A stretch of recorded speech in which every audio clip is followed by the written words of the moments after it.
સાચી વાત, પણ આપણને શું ખબર, આ તો શું એનું ગમ ભાળી અને મારા બેટા એટલો પાવર કરે ને.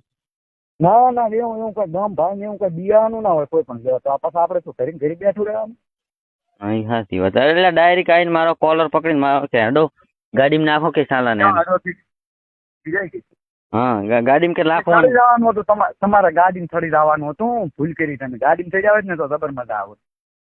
બરોબર, મોવડી એકલો હતો અહીંયાનું કીધું આ એ તો પણ કરીશું લે લ્યા તો કઈ મર્ડર ના કરી નાખે કાંઈ, અને એવો છે કે આપણે એકલ ઉપર બળાત્કાર કરી નાખ્યો તો એટલો બધું કરે, ખાલી વિડીયો જ બનાવ્યો હતો. અને કોને એકલ ને કે તને એટલી બધી ઇજ્જત ની પડી હોય ને તો શું માફડાવા ઇન્સ્ટાગ્રામમાં વિડીયો બનાવે છે કે ઇન્સ્ટા બંધ કરીને કે કડિયા કામ કરતા કરી ખો. કદાચ એ વ્યક્તિ એમ કે ને કે આ ઇન્સ્ટાગ્રામ અમે અમારી રીતે બનાવે છે ને આખી દુનિયામાં વિડીયો બનાવે છે ને અમે બનાવવાનો, તો એને એક સવાલ એ કરવાનો હતો કે આખી દુનિયા બનાવે છે તમે આખી દુનિયાના વિડીયો બનાવવાનો હતો.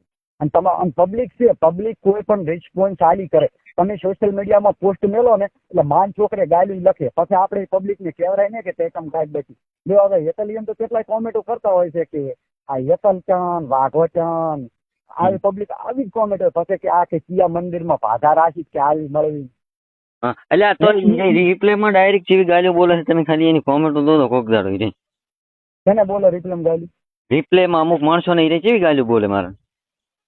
મેં તો સીધા હોય ને બોલતા એટલે આપણને એક ગાલ બોલી બતાડે ખબર પડે. હા એ ચહેરા જોઈ લે ને એટલે તેમાં આખું ખાનદાન હલાવી નાખો છો ને હમણાં. સાચી વાત, નકર એના પસાતણા રોસ્ટ માર્યા કોઈ દાડો મી તો ચાય સાંભળ્યું નહીં કે હામે છે.